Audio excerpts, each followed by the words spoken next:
Hey everyone, we're Shannon and Tim.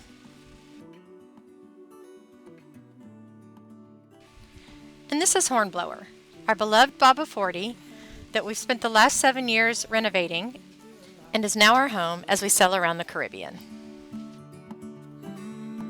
Wait for better days to come and carry us like wind in our sails. In our last episode, we visited gorgeous Shroud Cay, and as much as we hated to leave it, we needed to continue our journey south. Little did we know that our next destination, Hawksbill Cay, would be just as lovely.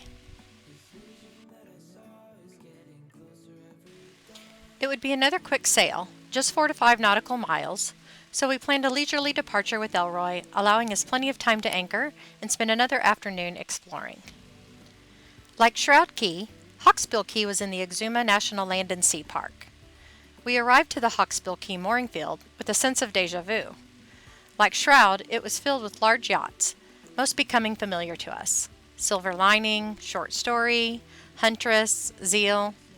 Seems that all these charter yachts are making their way south through the spectacular Exuma National Land and Sea Park with their guests.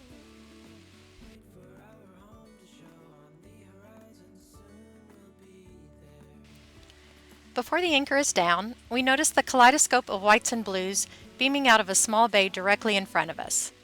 No question, this would be the first stop of today's adventure, and we loaded up the dinghies and made our way over. As we slipped into the bay, we immediately noticed a clear visible path to the Atlantic side of the Cay. In the past, these cuts to the Atlantic side had proven to be deeper and filled with coral and dense populations of fish and sea life. Feeling this would potentially be a premier place to snorkel, we set out to cross the bay to see what this cut would reveal.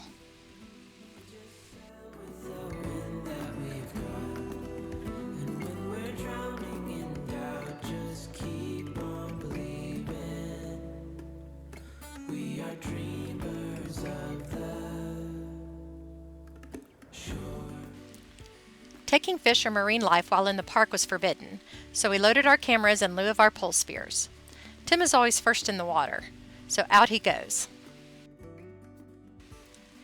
He was immediately greeted by a 6-foot barracuda, which is not in itself alarming. Past experiences with barracuda had proven they wanted little to do with you and would inconspicuously move out of sight for the duration of your time on the reef. On occasion, some of the larger barracuda may hold their ground for a bit, but would usually yield their space in no time. But this big boy had no intentions of giving up an inch of his prized reef.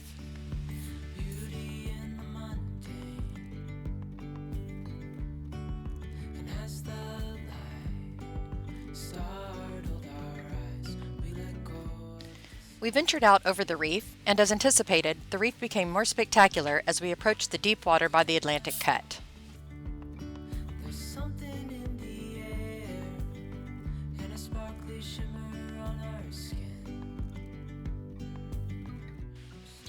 We saw some brilliantly colored corals and even a really huge lobster.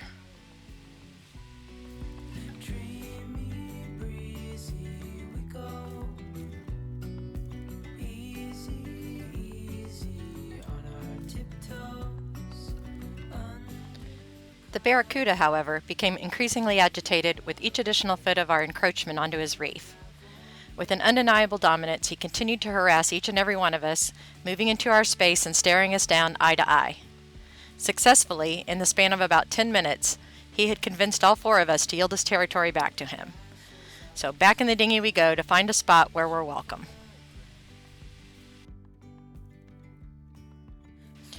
Departing the Atlantic cut, or as we now refer to it, Bad Barracuda Reef, we set back out across the bay in search of a new adventure. By now, the tide was falling and the current was ripping out along with anything in its path. Little ripples lined up as if to chase everything that touched the water. The rock on the banks, the sandy beaches, the mangrove stalks, our feet. The water level dropped as the tide rushed out, revealing new white sugar sand beaches that were previously underwater.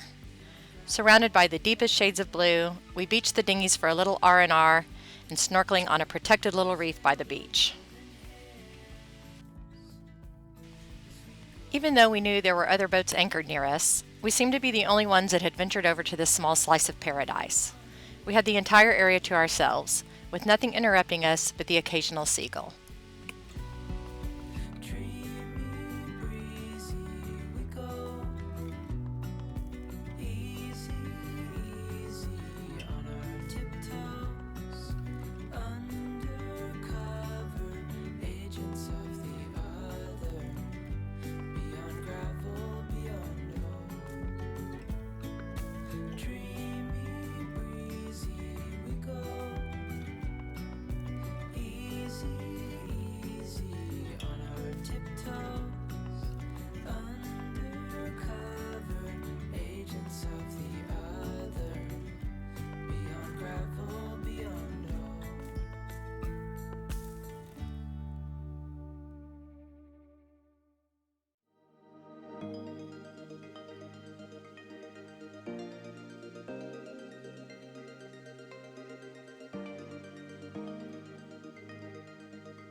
About the time the snorkels came out of our mouths, the smack talk began.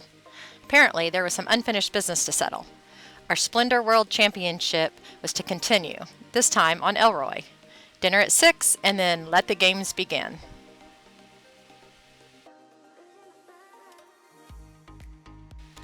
Sometimes you can't get too fancy with dinner. Things aren't always available out here cruising. Sometimes living the dream means substituting or doing without. You just can't pop over to the store and pick a few things up. So we make the best of it.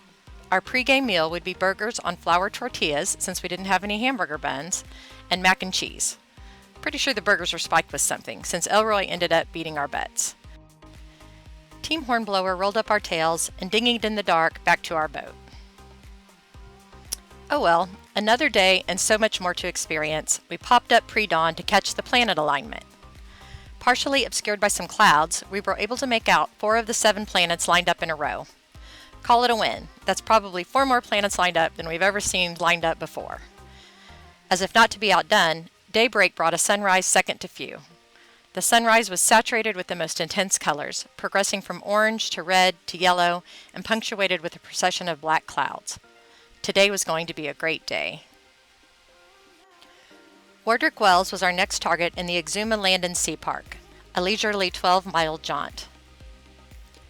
Follow along as we leave an offering to Zeus on top of Boo Boo Hill and come face to face with a shark just under our boat.